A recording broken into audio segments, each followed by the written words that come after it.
Hello everyone, welcome to this video.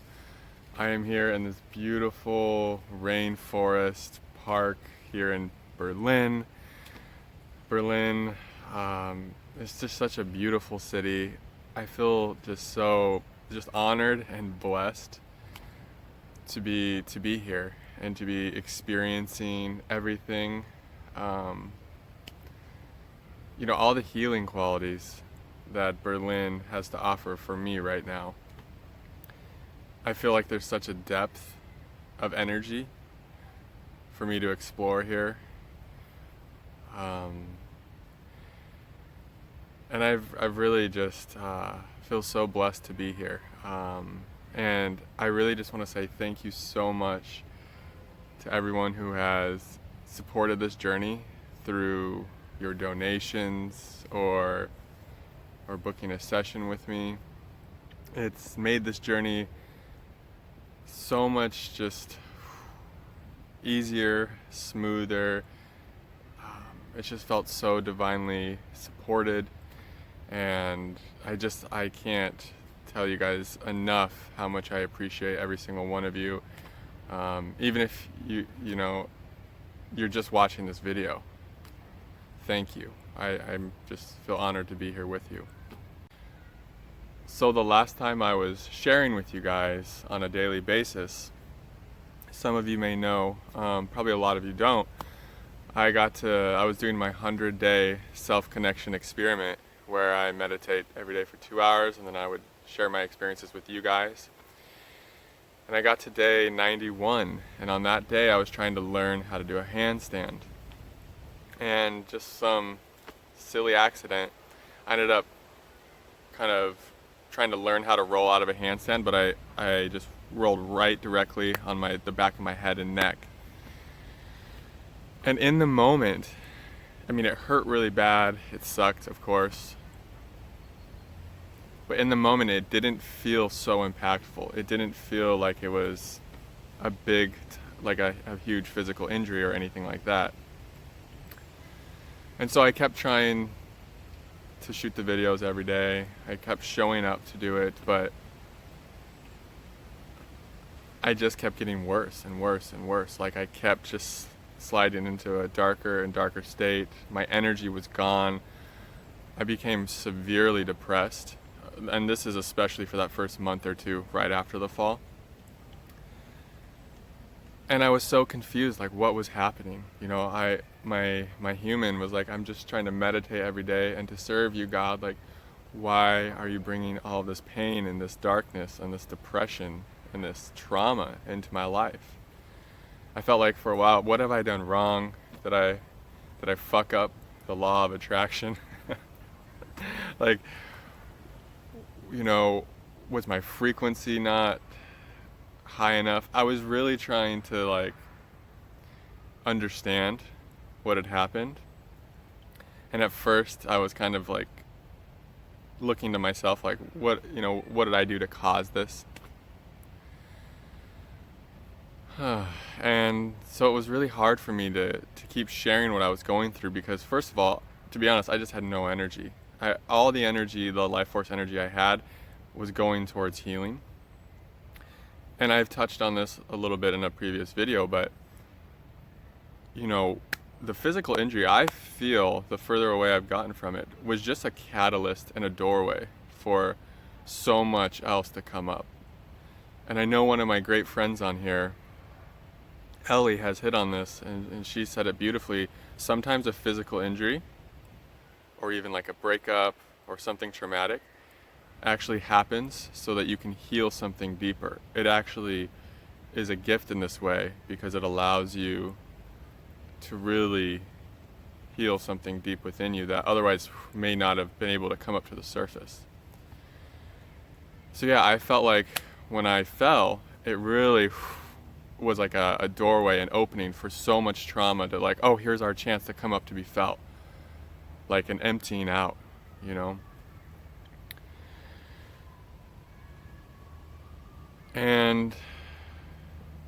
And it was really difficult to surrender to this movement of having to let go of sharing, of And I guess I didn't have to necessarily, but I just felt so vulnerable and so overwhelmed by what I was feeling on a daily basis that I didn't have I needed to just be with this one. I needed to be with this one. And it was beautiful talking to one of my teachers, Craig Holliday, about this. I was telling him, I'm not able to shoot videos right now. I'm only seeing like a client or two a week because I really had to just create so much space for myself with everything that was flooding me, all this trauma. And Craig told me, you're having a session with your number one client right now, And that started to shift me and to see that whenever adversity is manifesting in our life, it's only to turn weaknesses into strengths. And I just started seeing, that this is what I was asking for.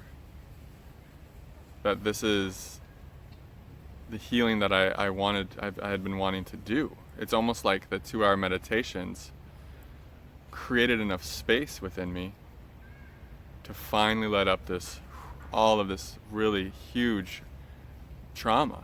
And it's just trauma of not feeling safe in my body. I've always been I've always had so much fear in my body. Even just since the day I was born, I feel like I just came into this life with just so much of this trauma. And I feel like that this is true for so many of us on this path. Either we chose or we were chosen to come into some really heavy timelines, to do some really heavy clearing and healing of some deep ancestral trauma and wounds. So a lot of us come into this lifetime knowing that it's going to be hard, knowing that it's going to be lots of work. But that's what we came here to be. We came here to be transformative beings. We came here to become master alchemists. And this is why the darkness is medicine. The darkness is purifying. The darkness is not something to run from, but it's something to be embraced. It's something to open to. And it's interesting, God, it seems, is always giving us as much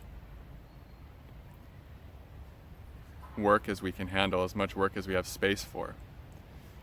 And I feel this so personally in my journey, through my meditation journey, just creating so much space, meditating for 2+ hours. I was getting up to 4 and 6 hours a day of just connecting to the silence, just really actually asking for stuff to come up, asking God, please give me access to feel the things within me that I don't have access to feel, that need to be healed, that need to be seen and loved. And so we create all this space. And it's because we've created this space that we are given so much to transform.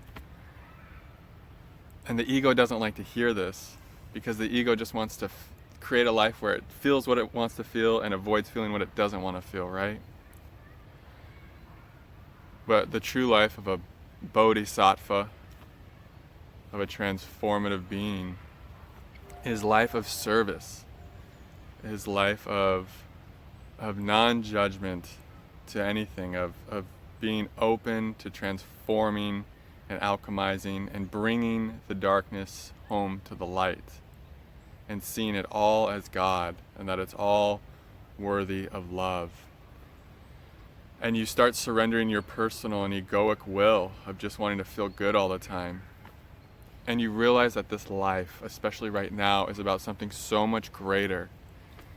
And you're willing to just lay down your life in service to God, in service to the collective.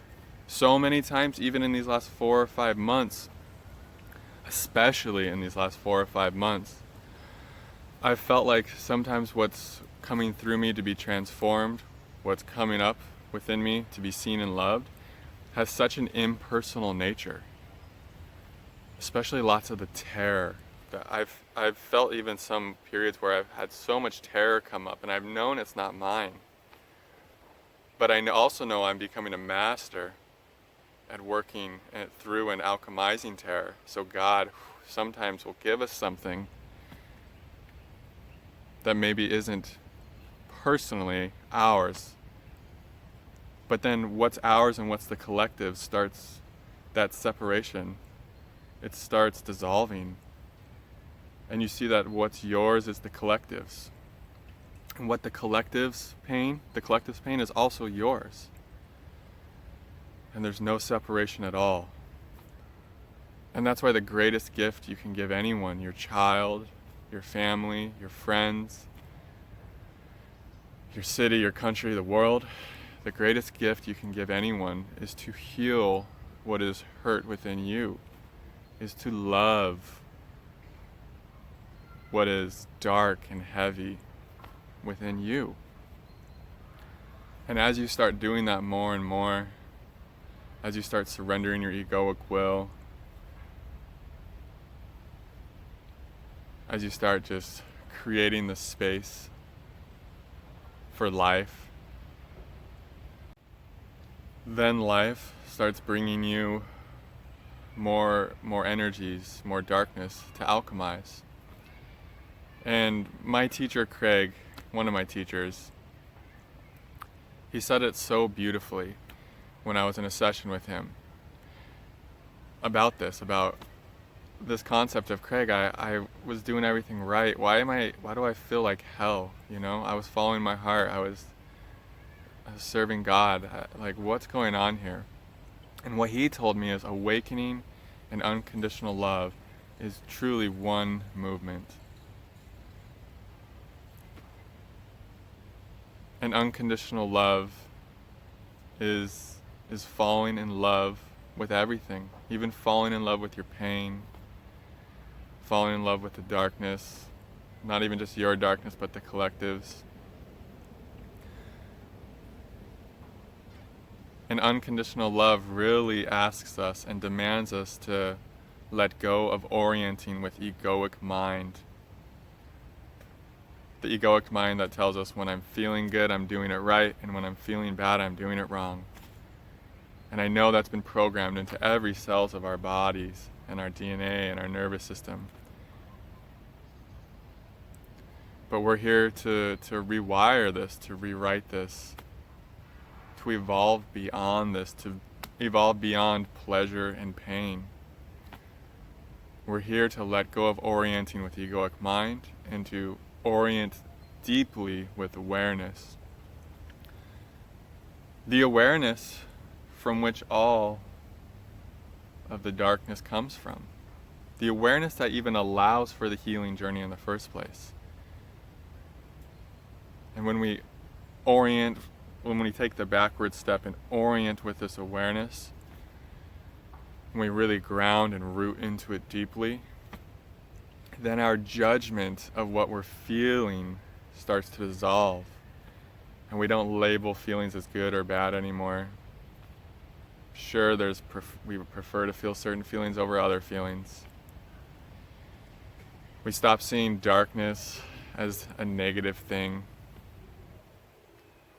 We stop judging ourselves for what we're experiencing. We stop trying to turn everything around on ourselves and make everything we're experiencing our fault somehow. And ultimately, we just stop fighting with life.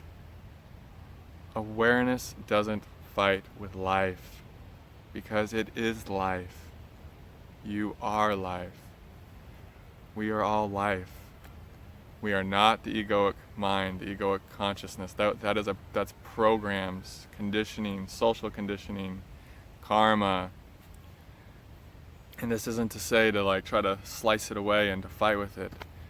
No, you from the place of awareness, you hold space for the egoic mind. You reparent your crazy, neurotic, jealous, fearful, angry, these are just all things that come up in my egoic mind. You reparent this egoic mind, meaning you just hold space for it and you just love it and you are willing to see it.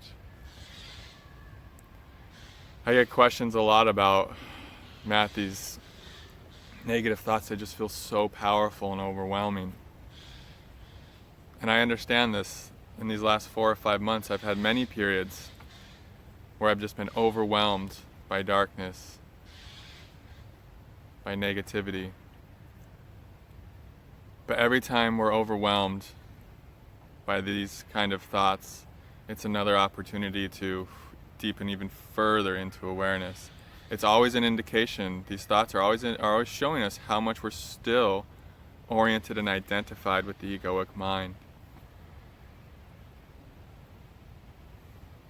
Because when we're really deeply entrenched in awareness, that's when we feel like these thoughts don't have as much of a pull anymore.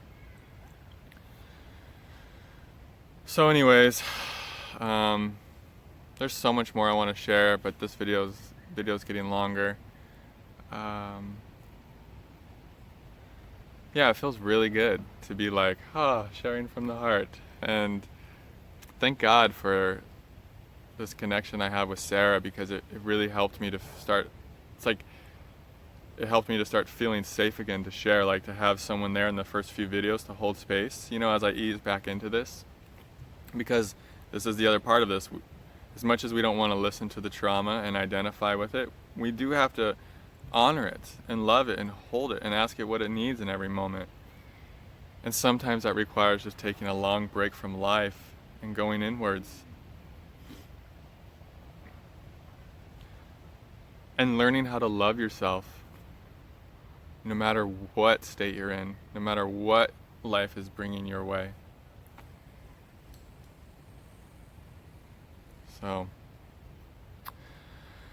I really love this park. Wow, I feel just so at peace here, so present.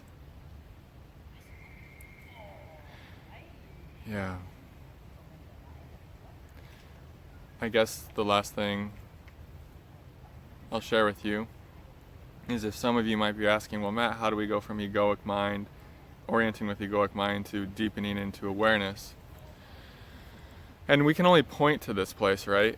I can't give you the exact words, but my pointers, I have 3 that I feel work really well for me. One of them is mindfulness. How we can watch thoughts.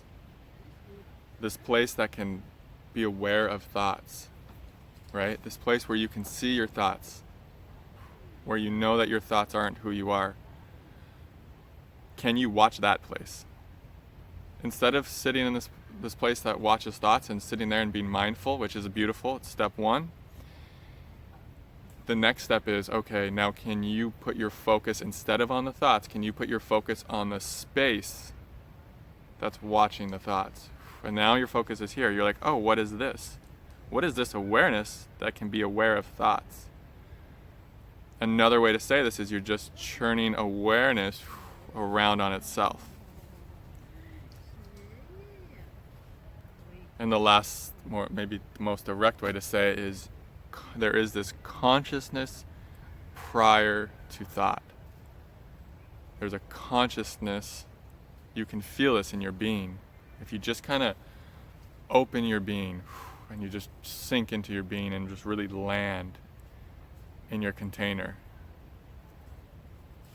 and just get really still and just feel your third eye open, feel your crown open, feel your throat open, your heart's open, your solar plexus, your sacral, all the way down to your root chakra. You just feel this open. And just kind of let yourself fall a little bit. You're discovering that there's consciousness prior to thought. Rest there. Bring your attention to that place. When you're feeling overwhelmed by crazy, negative, dark thoughts, whatever it is in the mind that's going on, rest in this consciousness prior to thought. Rest in this place that can be aware of thoughts. Really bring your focus there. And this is a deeply healing place to be. It's healing for your human. It's very connecting to the healing elements of presence. Presence has so many healing elements to offer. And this is the invitation that life is bringing forward at this time on earth right now. Life is opening this place up, I feel, so much for all of us to discover within us. And this place has infinite depth. The consciousness prior to thought has infinite depth to explore. Infinite, not depth, infinite expansion in all directions. It goes all the way down into the earth, into Gaia, this massive healing crystal we all live on. It goes all the way up to the heavens, to the cosmos. And it goes out to each, in all directions. It's awakening in all directions within all of us. And as this consciousness wakes up within all of us, we're being flooded with light that's magnifying everything in separation within us. So, it's not your fault if you're going through a hard time. This is what we're here to do. We're here to be transformative beings. We're here to heal, not just ourselves, but this world, this planet. And I know maybe I say this a lot, but the last thing I'll say is it's natural for your body to heal. It's natural for it to wake up. You just really need to be a blade of grass and allow the sun to shine on you. And healing, growth, it's just very natural. It's just really how much can we just kind of get out of the way of this process and just allow life to wake up through us. Life's doing it for us. So, anyways, I love you all. Thank you once again for your support. It means a lot to me. And I will see you in the next video. Namaste.